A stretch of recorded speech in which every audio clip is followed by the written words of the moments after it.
If you want to succeed with investing and you're just getting started, this video is for you. I'm going to cover 7 common mistakes that people make when they first get started with investing in financial markets. Yes, that includes the stock market. It kind of defeats the whole purpose of trying to increase your wealth and make some money if you're just losing money in the process. So let's make sure that doesn't happen to you. For those new to my channel, hello and welcome. My name is Lissa. I'm a personal finance expert and an accredited financial counselor. I'm also studying to become a financial planner, and I have my own financial advisor as well. I share that with you so that you know I have learned a lot about investing in my own journey, and I just want to share some of that knowledge with you. I'm gonna be real.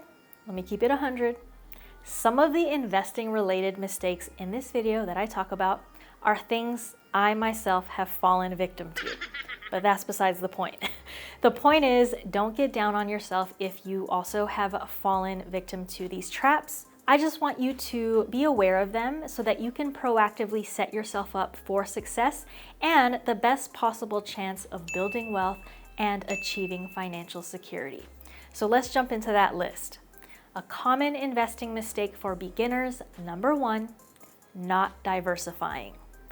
In my work as a financial counselor, I have met a lot of people who started investing, but who started out with a very concentrated portfolio, like invest in just one company. Now, if you are more advanced with investing and that is your strategy to have a concentrated portfolio, by all means, do what you gotta do you. This video probably isn't for you, but I appreciate you being here anyway. Now, on the flip side, for the vast majority of people, especially beginners who this video is for, my guess is that you don't want to suffer major losses in your investments. It was hard enough to take that leap to start investing. The last thing you want is to lose money. I often hear about people who start their investing journey by buying stock from one company, like I mentioned earlier. Sometimes that's because they are awarded stock grants or options from the company they work for. Sometimes they just hear something and they go and buy it. Sometimes people hear about other things like cryptocurrency, and then they'll go ahead and buy some Bitcoin or other cryptos. I also know that some people heard about Series I bonds for the first time a few years ago when inflation started getting super high. I'm gonna reiterate, if you're invested at all, that's a great thing. Congratulations to you for being an investor and having taken that leap. The only thing is, as a beginner, I want to remind you that diversifying is a strategy that can reduce your risk. When you're just starting out, if you want to reduce your chances of dealing with big losses, think about diversifying. Many people do it, the wealthiest people do as well. The quick definition of diversifying is to invest in more things, especially when they're not related to each other. So this can mean different asset classes, so stocks and bonds. This can mean different industries. It can mean different companies and even different geographies. All right, common mistake number 2, following the hype.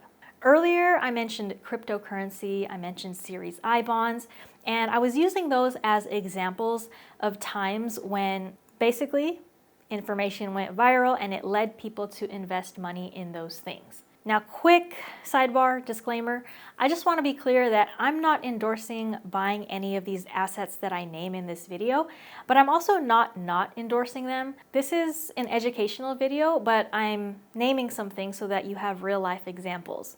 If you've followed my channel at all, you'll know that I do not give financial advice in my videos, such as what to invest in or ticker symbols, because I don't think I can properly do that without knowing an individual's financial situation.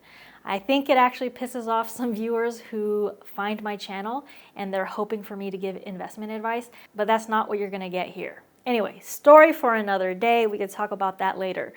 The issue here with following the hype is that following the hype and investing in what everyone else is talking about, that won't always automatically equate to a good investment altogether, right? Sometimes you might find out about something late where it's already gonna hit its peak and there's really just no way to know. But more importantly, if you follow the hype, you're not always necessarily taking into consideration what is the best investment for you in your own portfolio.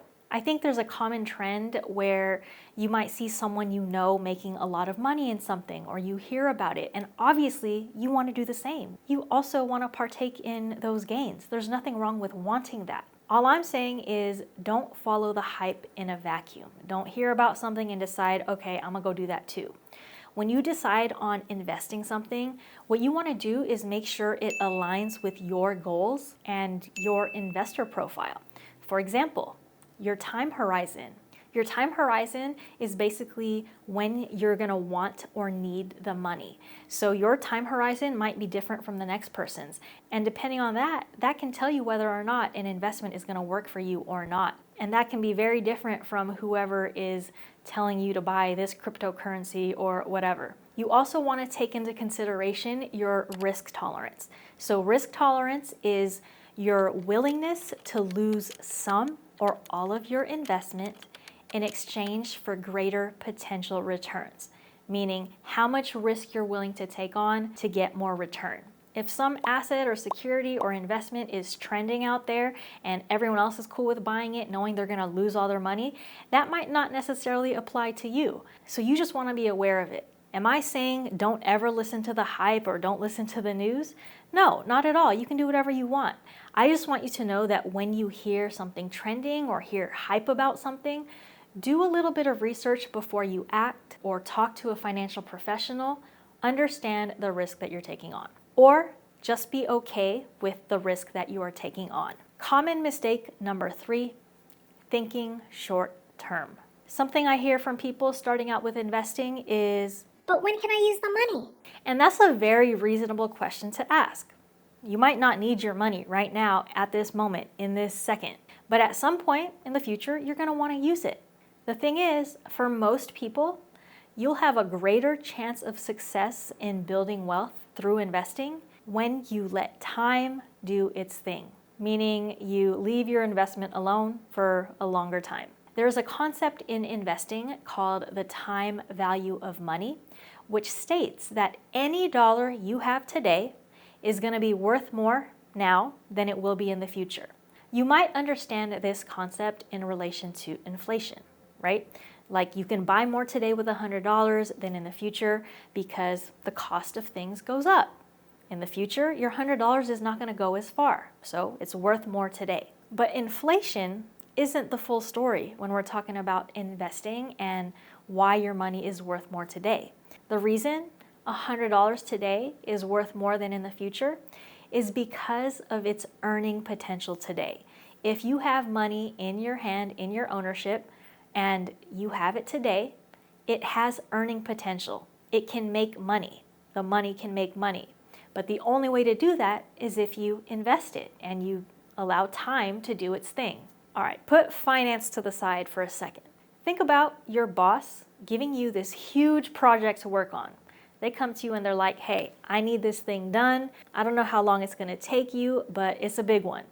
So after they assign that project to you, maybe what you do for yourself is you outline a schedule and you create a game plan. And then tomorrow, you know you're gonna get started on this project that might take months, maybe even a year, maybe more. You're getting ready to get started. You know it's gonna take a lot of time to set up and then things will get going once everything is set up. But then tomorrow, your boss comes to your desk and they're like, How much have you gotten done? I need an update right now, and then I need to take you and put you on another project. in that situation, your boss never gave you proper time to do your thing and deliver on what you were assigned. Even worse, they're gonna take you away and put you somewhere else. That project is not gonna get done. That's kind of like what it is when you try to start investing, but then you take money out. You start again, then you take it out. You're not allowing the money time to compound. Even though we can't predict what the markets are gonna be like in the future, there have been historic trends that have shown that there has been growth over time. So for beginners who are starting to invest, a common rule of thumb you're gonna see is to not invest money you need in the next 5 years. That sounds like a long time, right? The problem with this rule of thumb is that many people live paycheck to paycheck. Forbes cited a survey in 2023 from payroll.org that showed 78% of Americans reported living paycheck to paycheck. So you might be like, how can I lock up money for 5 years if I can't see past a month? Well, that leads me to the next common mistake that I see with beginner investors, and that is number 4, not having your financial foundations in place. I don't have a full list of what I consider financial foundations, but here are my big examples. Number 1, have an emergency fund. Number 2, get your spending under control. You got to make sure you are spending less than you make and you're not living this inflated lifestyle that you can't afford. Number 3, you want to pay off high interest debts. It makes it really hard to make money investing if you're over here paying off debts with super high interest, and if you're paying more interest on your debts than you're making in the market. And number 4, make sure you're properly insured. That means insurance, like health insurance, auto insurance, homeowners insurance. So the reason you need these things, these foundations in place to support your investing journey is that if and when life happens and you need access to money, you don't want to have to pull from your investments, because going back to the last point, you got to think longer term with your investments. You got to let time do its thing. It's as simple as that.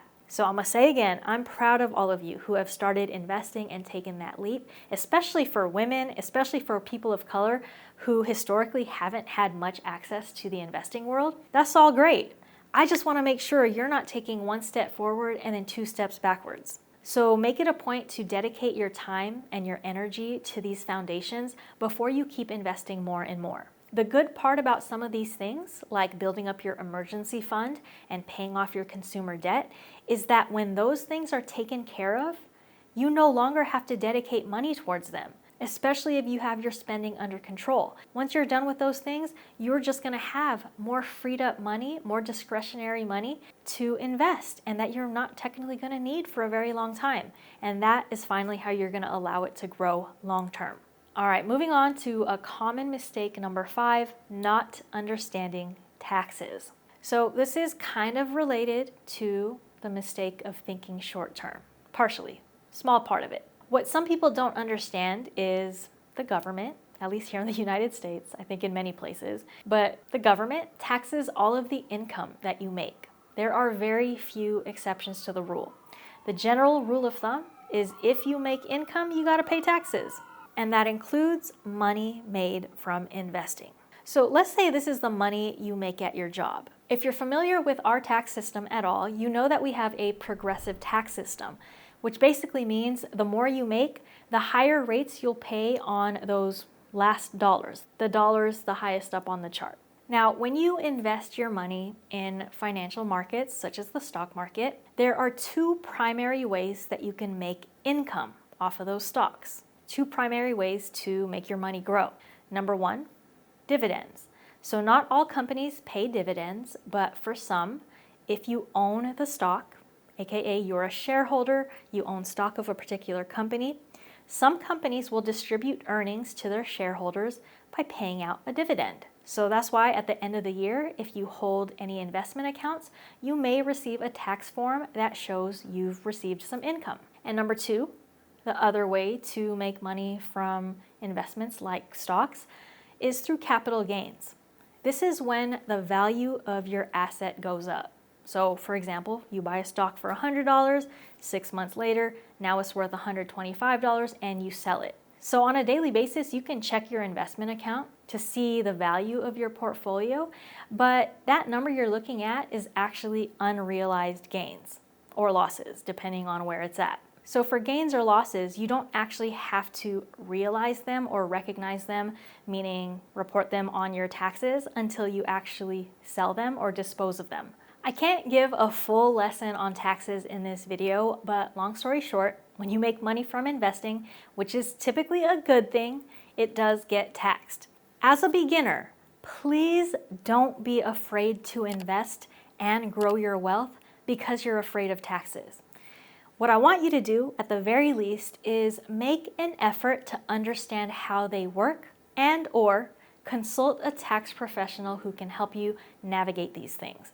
The last thing that you want is to sell some investments that did really well and forget to report them on your taxes, because that can get you in trouble with the IRS. Or you don't want to sell some investments, make a lot of money, and not withhold enough to pay taxes, which could mean a big tax bill later on. Spoiler alert, the more you build wealth, which I have to reiterate is a good thing. Making more is a good thing.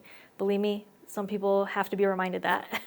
But the more you build wealth, the more you're kind of going to be forced to learn more about taxes and tax strategy. So doesn't hurt to start now when you are just starting out. Common mistake number 6, acting on emotion.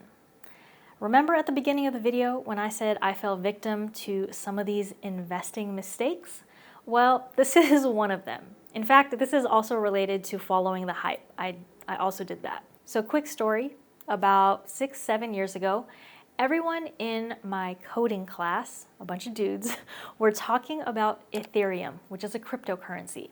And they were talking about buying it, and they were telling me that I needed to buy it too. And since I didn't want to miss out, I thought, okay, let me go ahead and buy 1 Ethereum. I paid $700 for this Ethereum. A few months later, it had dropped in value to $350, and I was pissed. I was mad that I listened to my classmates. I didn't want to lose another $350, so I ended up selling it, and I realized the loss, aka I locked in the loss. Because remember, when you're watching that go up and down, it's not technically a realized gain or loss until you sell it. Anyway, I realized I locked in that loss, so I took an L. I no longer owned the Ethereum, and instead of having $700, I had $350. And what do you know? Later that year, it bounced back to $700. So had I waited, I would have been breaking even. But even worse, 3 years later, exactly 3 years later, Ethereum hit $4,000. So the obvious mistake I made, I acted on emotion. Now, a lot of things contributed to it. I didn't have a plan. I didn't have a strategy. I didn't know much about the particular investment. I didn't know much about Ethereum. I didn't know much about cryptocurrency at that point. And of course, back to mistake number 2, I followed the hype. At the end of the day, I was pissed. I didn't want to lose more money. And that's what actually led me to losing money. So not being able to act on emotion when it comes to your money is not a skill you can build overnight. Money is such an emotional thing for so many people because it affects and impacts our lives on a day-to-day basis. Money can actually determine our quality of life. So my 2 cents here is exactly what I said earlier in the video. Get your financial foundations in place. Once you have cushions and guardrails, once you have backup plans, once you have money for, day-to-day expenses and short-term goals, you'll be able to invest and be a little bit more detached from that money that you invest. You'll be more inclined to see those investments through instead of freaking out if there's a market downturn or if something's not doing so well. Obviously, you want to check in on your investments from time to time or rely on a professional, and you might change those from time to time. But what you don't want is to freak out and do something you wouldn't normally do just because you see something you don't like. What you don't want to do is act on emotion. All right, we are at the end of the list. A common mistake that beginners make, number 7, is not using tax advantaged accounts. All right, I mentioned earlier that taxes and tax strategy are going to become important the more wealth you build. And one way to further build your wealth is through strategically and legally paying less taxes. So another reminder, if you are already investing at all, even if it's currently concentrated in one stock, I am proud, I am happy for you. None of this is meant to put you down or say you're doing anything egregiously wrong or that you've made any bad decision. However, if you focus only on investing in taxable accounts like your regular brokerage account, you could potentially be leaving a lot of money on the table when it comes to tax benefits and tax savings. So the bad news, unfortunately, there isn't a one-size-fits-all approach on how to utilize tax advantage accounts in your financial approach, your financial strategy. I can't tell you exactly which accounts you should have, which ones you should max out, because it depends on a lot of factors. It depends on what you qualify for based on your income. It depends what you have access to, like some employers sponsor certain accounts. It depends what your goals are. Do you want to work until retirement or not? There's a lot of factors that determine strategy when it comes to tax advantage accounts. So what I just want to do in this video is remind you to utilize them, to look up what you have access to, look up what aligns with your goals. So for example, there are things called education savings accounts that have some tax advantages, but would you open one and put a lot of money in it if you never plan to do more education or never plan to have kids that you're going to put through school? Probably not. Now, before I end this video, I'm going to use this time slot, I guess, to give another example about the Roth IRA. That's probably something you're more familiar with. So if you're not familiar, the Roth IRA is a type of individual retirement account. It has a couple of tax advantages, which is why a lot of people like this account. So many years ago, when I first started learning about personal finance, a lot of it was from the internet. And it was great, right? Its information was accessible and easy to understand. Now, a lot of people on the internet were talking about the Roth IRA and how great it was and how you should open one and max it out. And I almost opened one, but I actually did research first, and I'm glad I didn't do it at that time. It turns out that there is an income limit. So that means if you make above a certain threshold, and the IRS determines what that is, I don't have the exact number in my head, but if you make above that threshold and still put money into a Roth IRA, you could be subject to a tax penalty. And I know this is a beginner video, so just know that tax penalties are a bad thing. They basically eat into whatever potential gains that you would have. Now, there are other ways to get money into accounts like a Roth IRA, like the backdoor method, but that's beyond the scope of this video. My point here is, number one, be careful of the information you learn on the internet. Just always make it a point to keep learning. And number two, consider how tax-advantaged accounts might fit into your overall financial picture. Beyond IRAs, you can see what's available from your employer. For example, 401ks, health savings accounts, etc. All right, did you learn anything from this video? I hope you did. If so, let me know in the comments. And until next time, peace out.